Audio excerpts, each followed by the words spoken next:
O primeiro povo a ocupar Ruanda foram os Tuás, que hoje formam 1% da população. Os Hutus vieram entre os séculos 5 e 11 e viraram a maioria, enquanto os Tutsis chegaram no século 13 e eram cerca de 10% da população. Os Tutsis eram pecuaristas e os Hutus lavradores. Diferença esta que gerou uma divisão de classes entre eles, onde os Tutsis eram os mais ricos.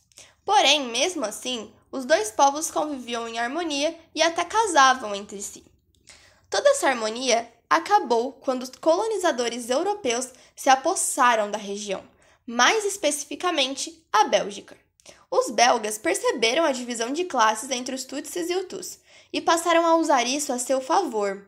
Eles alegavam que os Tutsis eram superiores por terem traços físicos mais próximos aos dos europeus, de forma que fazia com que os Tutsis se achassem no direito de açoitar os Hutus.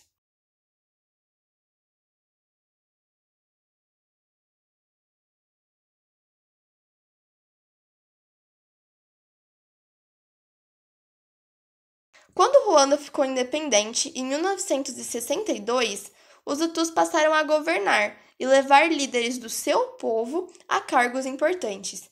Enquanto o grupo extremista Poder Hutu ganhava espaço, um exército rebelde formado por Tutsis invadiu Ruanda. E esse exército se chamava Frente Patriótica Ruandesa e era liderado por Paul Kagame.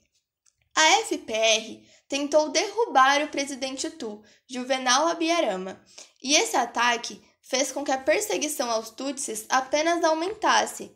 De qualquer forma, o presidente Juvenal ele cedeu à pressão internacional e aceitou um tratado de paz com a Frente Patriótica Ruandesa, em 1994.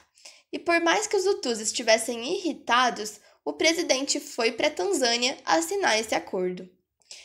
Foi aí o início do problema, pois no voo de volta do presidente, o seu avião foi abatido por um míssil, e mesmo que até hoje não se saiba quem provocou isso, automaticamente os Hutus colocaram a culpa nos Tutsis.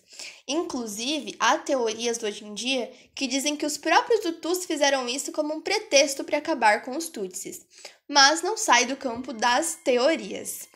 Depois disso, o poder Hutu assumiu de vez o controle do país e começou o genocídio poucas horas depois da derrubada do avião.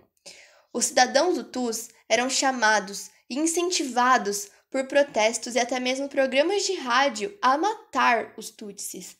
Tudo isso resultou em um massacre generalizado, em que os próprios civis matavam uns aos outros usando armas brancas, como facões. E estima-se que em 3 meses, quase 1 milhão de Tutsis foram mortos.